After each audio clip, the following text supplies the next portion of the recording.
I was 100 kilometers, 60 miles south of North Pole. I think now I'm about 10 miles away. This little settlement where lots of residents are Santa Claus helpers. Not sure how to pronounce it, but it's Boy, like B-O-I-S, and then Frank. Boy Frank. I don't know, at least my shipper speaks perfect English. And that's the machine I'm picking up. It's like a chip wagon, a chipping machine. And this looks like a forestry kind of a company. But they have a few cool Western Star trucks. And imagine, this is March, right? And as we always say in Russia, in March you gotta be careful with clothing. You gotta dress warm because the weather is unpredictable. Or as we say, пришел марток, поддевай порток. And I took that advice seriously today. And this is the first time this winter I'm wearing these, you know, this outfit over here. Very warm, and I have my Canadian Tire boots. Those are moisture resistant, and they're very warm and very light. They're not safety boots, but we don't expect any meteor shower over here this afternoon. And I checked the weather, and this morning it was minus 29 C, which translates roughly into minus 13 F. And that's why when we talked yesterday on the phone with this gentleman, when I was still in Cambridge, he says don't come early in the morning, because he says during lunchtime it warms up. So now it's only minus 10 Celsius, which is, so 10 degrees is 18, so 32 minus 18, what is that? 14. So it's plus 14 F, right? Not minus 13. Like, the changes in temperature over here are like humongous. And see, they're trying to start it, and so they were here early morning, and they were warming up everything, like under the engine. But this thing, it's a 2008. It has some kind of a monstrous, I forgot, either 1400 or 1600 horsepower. You know? And so let's walk around the machine. I'm gonna put the cam on here so you guys can see. And so now it's not that cold, and so first I started with that real serious hat over there. Now we switch to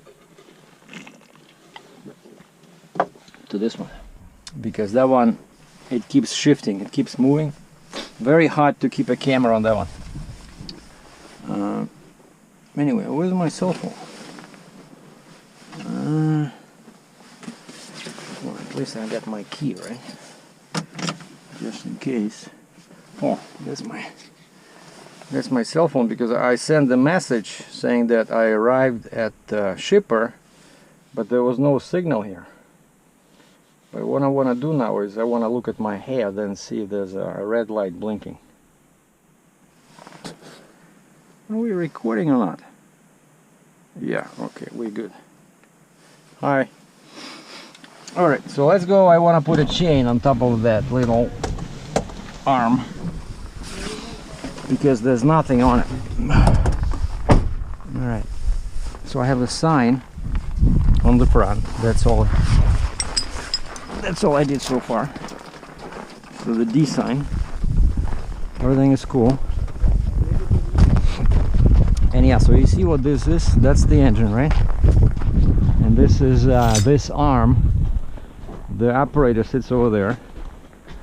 And this whole thing here is a chamber, like with all those rollers. So this thing grabs the trunk of a tree, can turn it any way it wants because it has those grapple hooks, and it pushes the tree in there, and it turns it into like sawdust, you know. And then on the other side it has that chute, like a little conveyor tube, and a truck parks next to it. And so 1 second you have a tree, and next second you have sawdust coming in there, I mean leaving that side. So it's called the Chiparvestor, like cheap harvester, model 2355. It's made in Michigan. The company is called Morbark. And when I saw this picture, I said, how you guys expect me to move this? Because this is definitely higher than 13 feet 8 inches. You know, you look at my truck or this truck, and they said, no fear. That's why they need to start the engine. This thing falls down, you know, and basically the highest point will be either this part or that part over there. But that part has chains on it, so I asked them because it can unfold, like for the when they work, that thing unfolds, goes to the side. So, but there's chains on it. They said it cannot move. But this part here, you know, with the hook, right? I don't see any chains. And I know cops might give me a hard time if I drive like this. And I cannot put a chain on the top because there's hoses in there. So I'm gonna put it in there. And this is all, see, this is not, you cannot hook up here, but over here it's empty, you know? So now the plan is to climb in there somehow and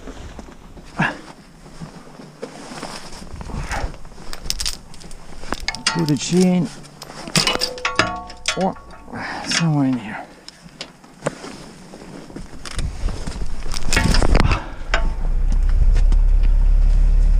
What? No, I don't think it's that engine. That would be much louder.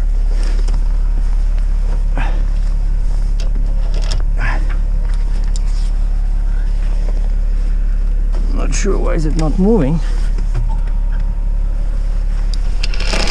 That's why.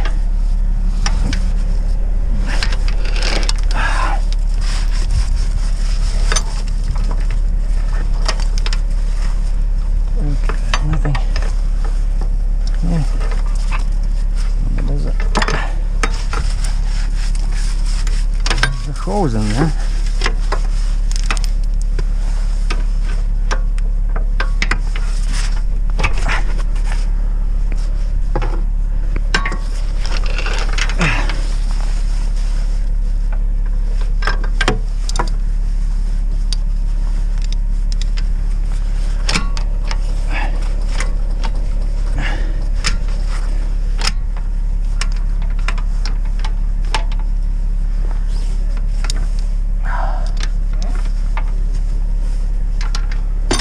Don't like this. The chain gets caught in here. Oh.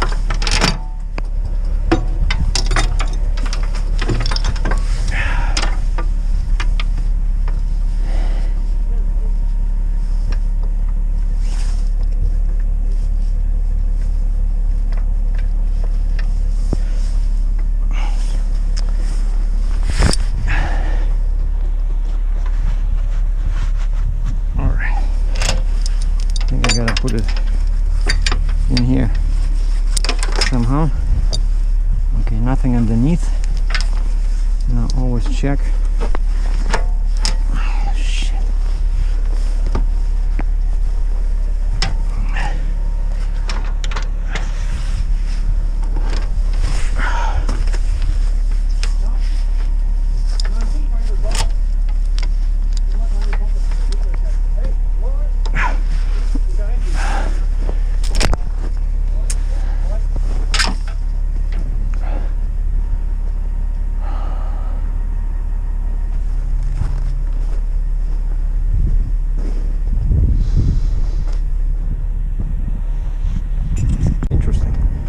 But yeah, so these guys do super heavy stuff, you know, forestry stuff.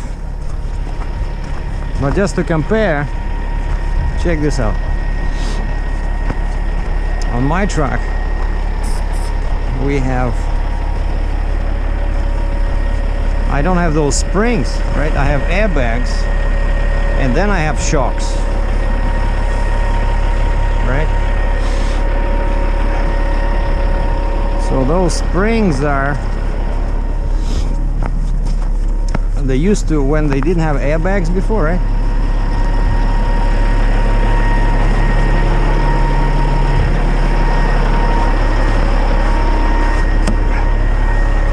That's what they used. They used the springs. All right. Actually, wait a second. I have this 1, 2, 3.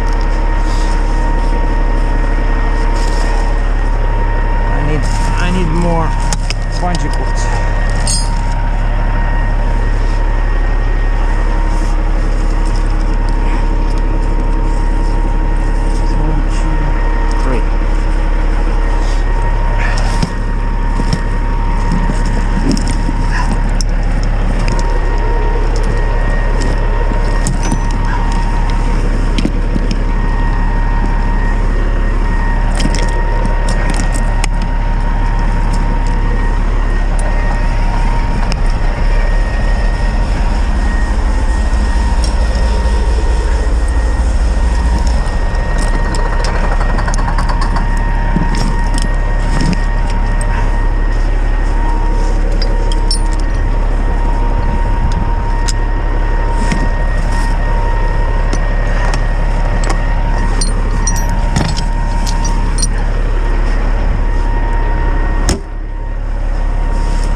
Yeah, this is a situation where we say in Russia, это будет долгая песня.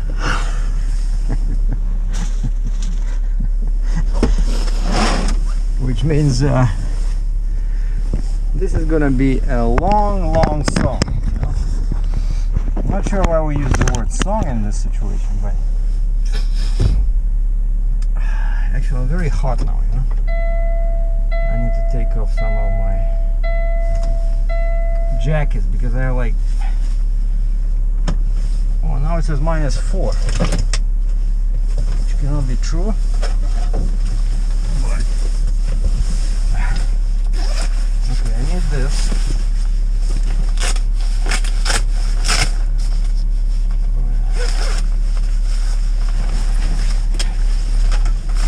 Done with this. Something is just killing me.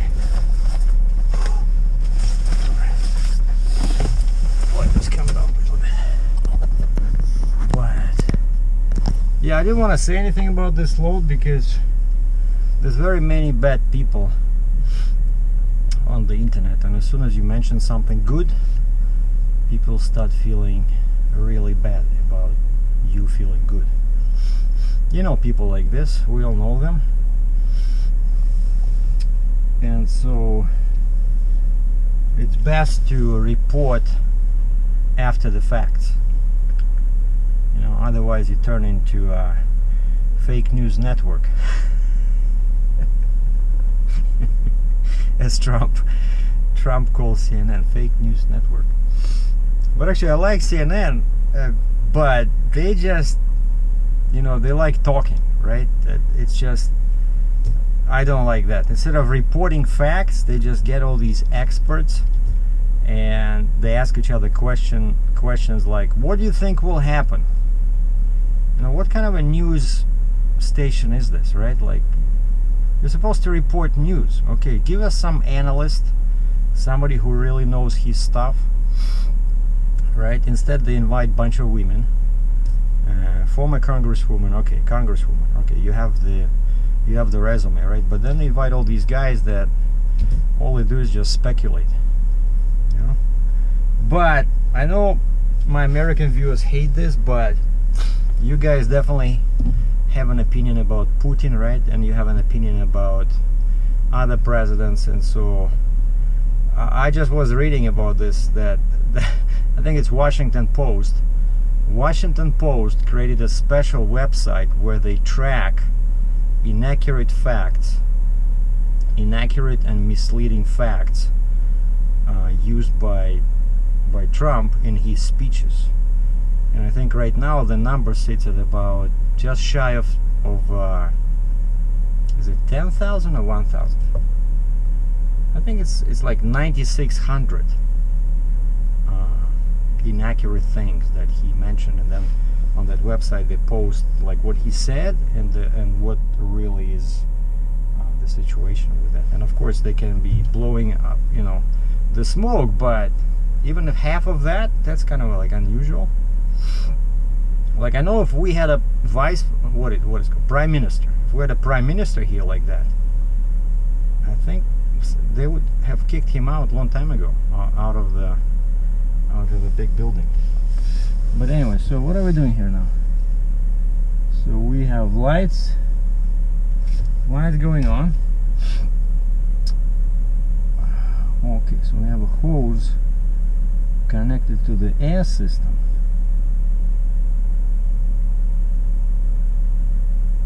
So basically I think all they need to do, well, I think the legs are hydraulic. You know, some of these things they have there's no handle, but don't quote me on that. I don't wanna, but I know some of these machines everything is hydraulic, right? So even like it's too low right now, I cannot go under it, and so they have to raise the front unless there's a handle somewhere that I don't see. But the most important thing is they need to raise that, they need to fold down that cap, you know, because you see this is the truck, right? Probably what, 12 feet? So the top of that is probably 16 feet, you know. By the way, check out what this guy is driving. Наш человек, our guy, a Ram, you know. Hey, I was just driving and thinking about this, you know, about all these vehicles that I had. And F-150 was my first pickup truck, but I remember that I was not very impressed how the truck drove from the factory. It was very sluggish, bad fuel economy, you know, and it was a 5-liter, right? And then I bought a truck like this, a Ram, which had a 5.7-liter engine, and it had I think it had even like 3, like the axle ratio was very fast. And the truck drove much better. It was, you know, it felt like it had much more power, which of course it had, but the way it was tuned from the factory, it was much better, you know, because you can have lots of power, but if they don't give you the power, it's just buried inside the engine because they're afraid you will you know, burn too much fuel. And so Ram, I remember, it was tuned from the factory much better than Ford, and it was a much more fun to drive.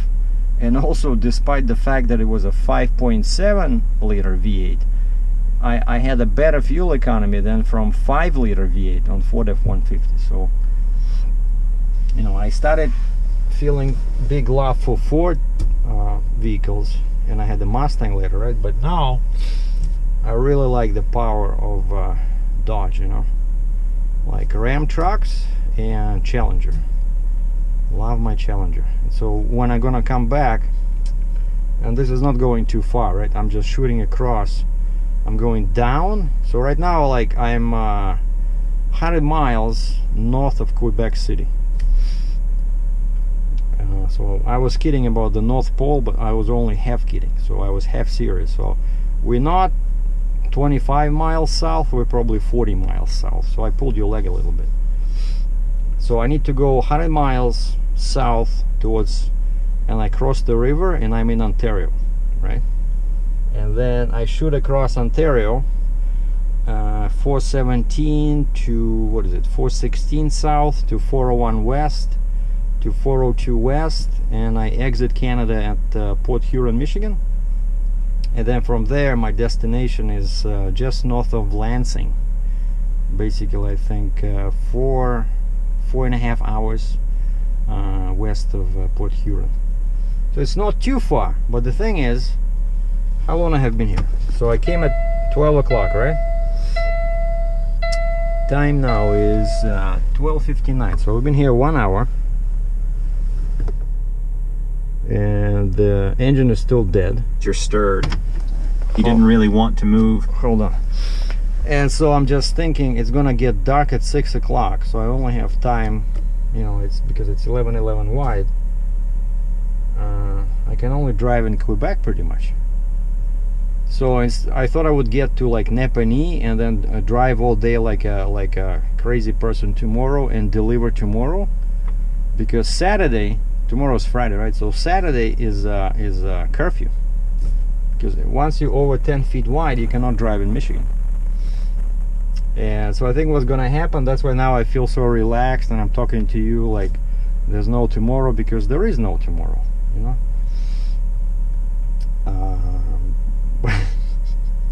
So the plan today is just get loaded, get the heck out of here, and hopefully get to maybe to the Ontario side, and that just, you know, 200 kilometers. But I think by the time everything is done, it's gonna be a long day. Probably I won't be out of here, probably, I don't know, before 3 if we're lucky, because I still have to hook up to it, right? It's all snow, ice, so it's gonna be fun. So yeah, I'm pretty sure I'm not gonna make it by the end of Friday to Michigan, so which means that I can relax, take it slow, and I will just shut down somewhere either in Ontario or Michigan tomorrow, and then wait for the Monday and then deliver Monday.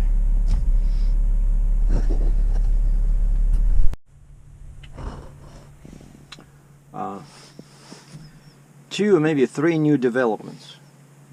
One is the guy was running around, they were putting warm fuel inside, they were warming up filters, and there was some kind of an issue. And I've been here 2.5 hours. Came at 12 noon. And so finally they discovered that there's no fuel coming out, you know, when he disconnected the outlet hose. So the fuel pump was not pumping. And so he went to a nearby shop and he bought what looks like a brand new little pump. Oh, they're trying it now. So yeah, and I was right. I asked him and he says, yeah, they need the motor to work to raise the legs so I can back under. There's no handles, it's too heavy. And then they need hydraulics to fold down the cab. And also I'm having some issues with Quebec Department of Transportation, or Ministry of Transportation, because I instead of the plate, I did not know what the plate was, right? I wrote transit. They don't like that. They're not issuing the permit without the plate. And I talked to the guy and he gave me this little plate, you know. But he's not sure. I said, is it active? I said, where's the stickers? There's no stickers. And he says, well, we don't use stickers in Quebec, so he says, try this one. So I took a picture, sent it to my permit company. I said, try this. And I didn't hear back. And remember I said I would be lucky to get out of here at 3? It's already 2:30. It's already 2:30. I'm not even hooked up, and all I did so far was attach the sign, D sign, to the front of my truck, and attach that chain to the boom of the crane.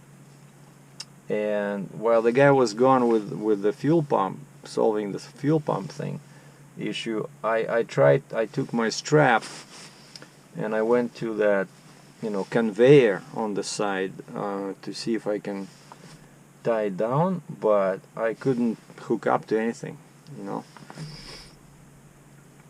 But I saw this chains in there. It looks, it's not gonna move, but I'm gonna ask him again. But yeah, you cannot have anything that it, if anything, can move away into the open, you know, into the lane, it has to be secured, like on the dozer, like the blades, you know, the bucket on the excavator, right?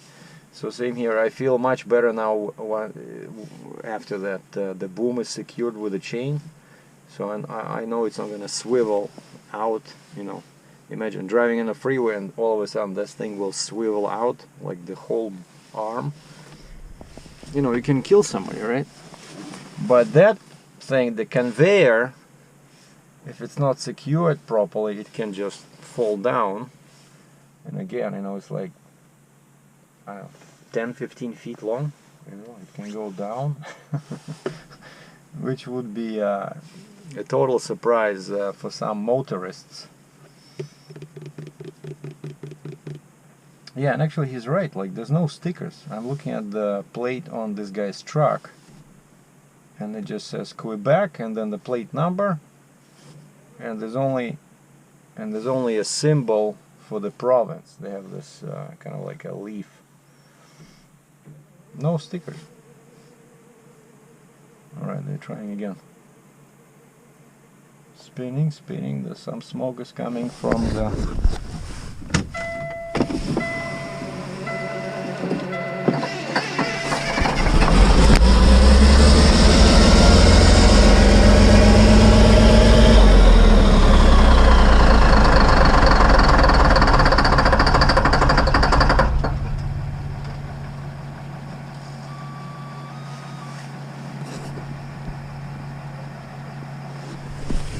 Yeah, see, it's something with the fuel. Just it starts because he pumps it manually. There's a manual pump, but then that fuel just gets burnt and that's it.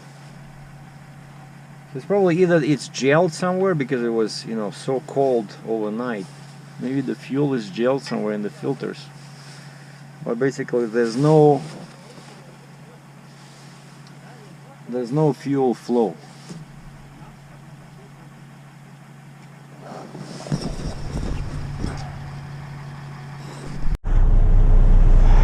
Well, first there was an issue with the fifth wheel. I went under it and there was a high hook, you know, the kingpin on the machine was sitting too high. So we had to rehook, unhook.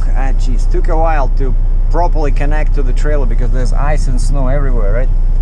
And I had to move my fifth wheel, and because the end of the truck was getting too close to the frame, and the guy used his machine like a big wheel loader. I released my fifth wheel and he just dragged it with a chain. See, now we're stuck. Now the second issue is I cannot move. Like the brakes are unlocked, everything is cool, but he tried to pull me with that's a crane over there. He tried to pull me with the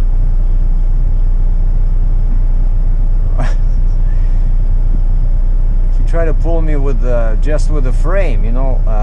The big cable was connected to the rear of his truck, but his wheels were spinning and he was trying to do this, you know, like jerk me, and I said, please don't do that because you're gonna break the pin, you know. It's only one chain and there's an entire weight, right? Oh, don't worry about it. He says the cable will break first. I said, no, I don't like that. Anyway, so he's still trying to do that. Okay, so let's see.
only when he put his support angles down, you see, because it's just not enough traction, and the road here goes a little bit up. And by the way, about these Western Stars, the guy did confirm. He says these are the last of the gliders, because before they were still available in Canada, and you see guys were buying them, you know, because I guess they're, well, they're not exactly cheaper, but there's no emissions, right? I think that's what the big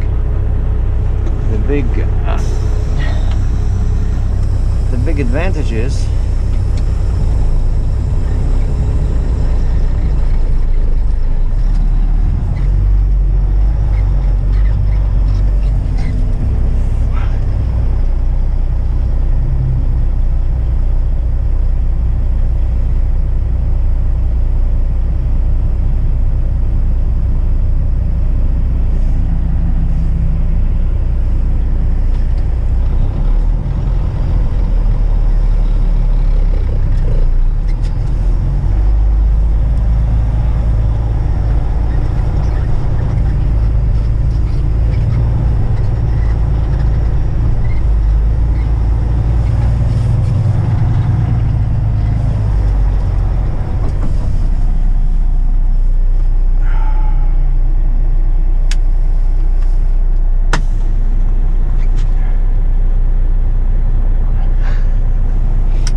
Come any closer. Anyway, at least we're out of that pit.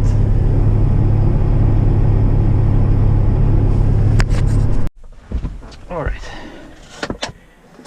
I got everything ready, and the sun is already setting, so time now is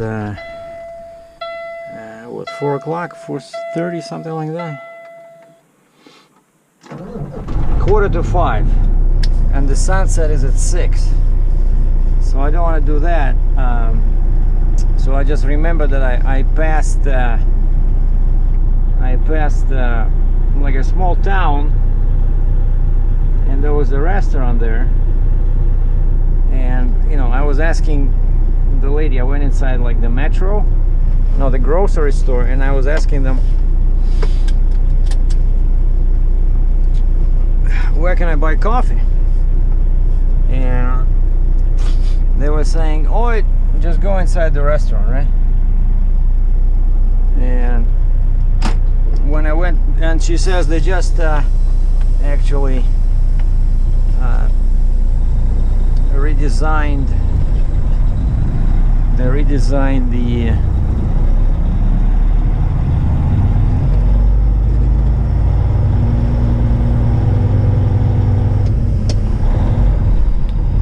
parking lot.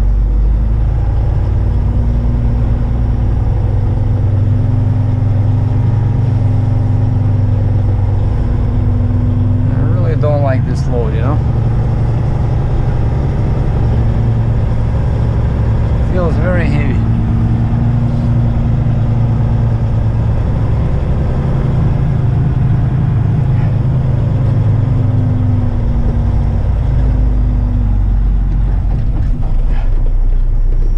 Steering is too light.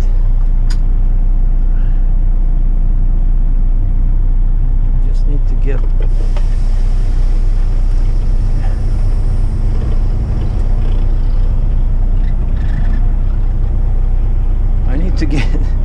to the pavement somehow. Come on.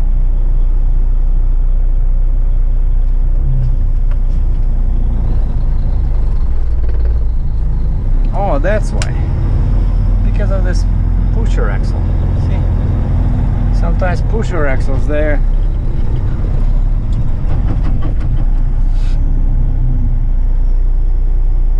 just takes too much weight off the front.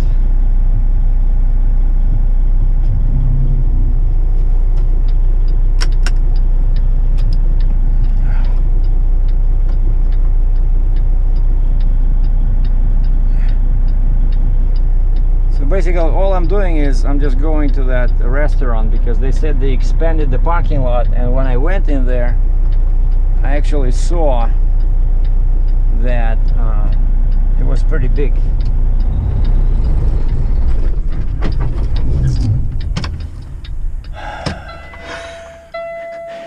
Can I just get out of this freaking parking lot? What's going on?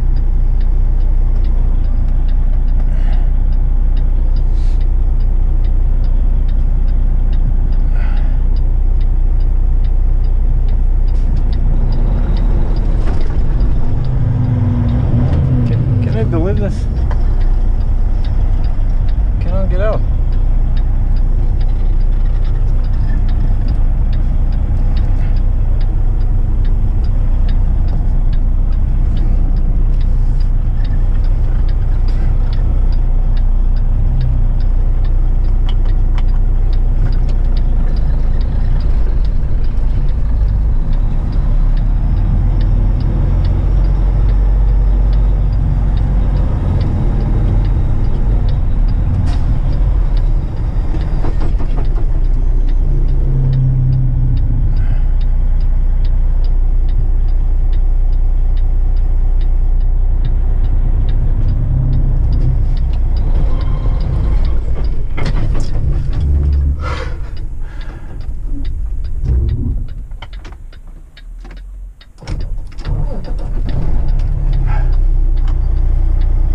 Cannot wait for these cars now. I don't care. I just need to get out of here.